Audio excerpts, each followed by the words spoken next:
Hashtag Buhari must go. June 12 protesters shut down Akure. The youth in their numbers took to the streets to join their counterparts across the country to demand good governance and end the challenges confronting the country. Socio-economic activists were grounded to a halt on Saturday in Akure, the Ondo State capital, following the June 12 protests embarked upon by the youths. The youths in their numbers took to the streets to join their counterparts across the country to demand good governance and end the challenges confronting the country. As early as 7:30 a.m., the youths converged on the post office junction axis in the state capital, chanting "Buhari must go." According to the Daily Post, shops were not open as residents believed that the protest might be the NSAS protest. Also, most of the streets actually were deserted as vehicles did not ply the major roads of the state capital.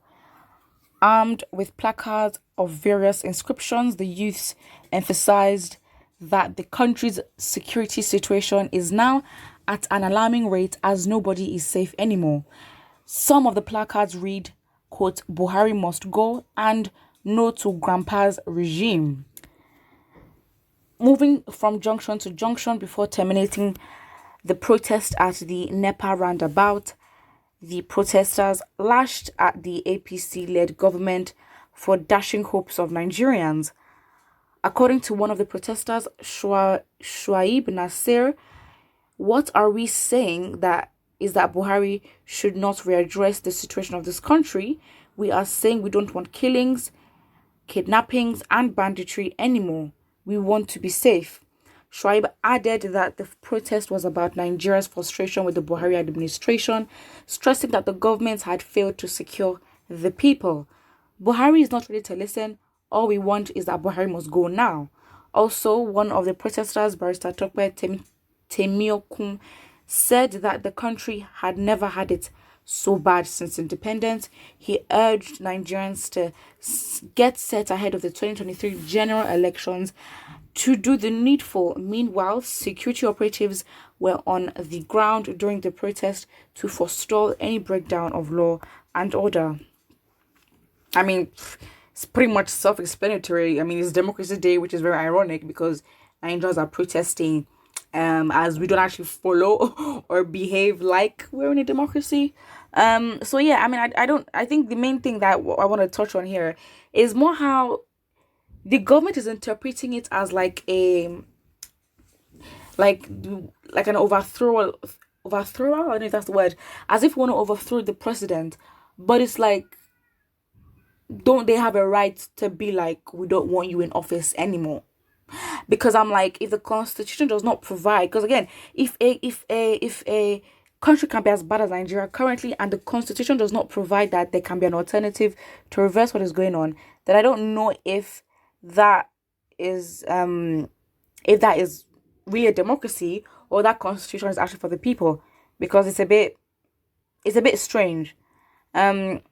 So yeah, I don't know why Buhari interpreted it as if we want to overthrow him. But then again, it's like you haven't done anything that justifies why he should not be overthrown. That's it. Let's look at the comment section. Somebody says, typical example that people are tired of this government. We deserve a better society. The change we ask for will definitely help the coming generation. Why are these people not saying it from this angle? Our rights have been taken away from us. So there's no point pretending. Do the needful now before it is too late. We are in deep pain. Miscreants and rascals, sponsored by corrupt laws and election losers. Therefore, a president whom was democratically elected, thugs were hired chanting he must go. In which system of government, only in mobocracy, those who lose relevancy in democracy want to smuggle themselves into the system. Excuse me, with all due respect, you're not making sense. I'm so confused. You're basically profiling the youth and saying that the same ones are the ones being used by the government to cause havoc, even during elections. Because then you mention what mobocracy is, which I don't understand. The fact is, yes, there are somewhat, the ones that are on the streets, hoodlums, well, that are being used as weapons, or the government is using them as weapons against, a change that has to happen. And of course, that is sad, but you cannot tell me you're going to profile the majority of Nigerian youth and then say that they're the same. Excuse me, that does not make sense. But the thing is, I don't know why should we not call out the government? Because again, I think we're even too late. I think we've allowed and enabled this situation to prolong, and then it has just lingered, and then out of that breeds disrespect towards the masses from the government, and as Nigerians would say, see finish, because they don't rate us anymore. They don't respect us in terms of understanding that you cannot come to people, citizens, and just chat, you know, not chat nonsense basically. So the person puts mobocracy, which I was like, I don't understand the word, so I've cleared it up. So mobocracy is a rule or domination by the masses. Okay. The court will never permit mobocracy to overwhelm the law of the land. But then who makes the law? Isn't it the people that make the law? So if the people decide that mobocracy is what we want to do, why can't they do it? They will bear the consequences of that if that's what they choose to do. I'm not getting you. So you're saying that Nigerians protesting is a form of mobocracy. Do you know what? I'm gonna leave that there, please. Somebody says Buhari must not go. Wow.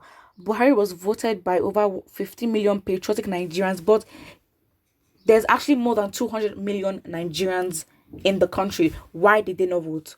Isn't there something wrong? And even out of that 50 million, you'd be so surprised how many Nigerians actually vote. That actually have their voters card and actually vote. Because out of those 50 million, 95% of them are probably, impoverished, vulnerable, compromised, and that makes it easier for them to be rigged, to be played. So if we ask, okay, fine, maybe 50 million people voted, can we bring proof and identify those 50 million people? Exactly. Silence. Someone says, enjoy the change you all voted for and leave us alone. President Buhari to 2019. I'm guessing you're joking.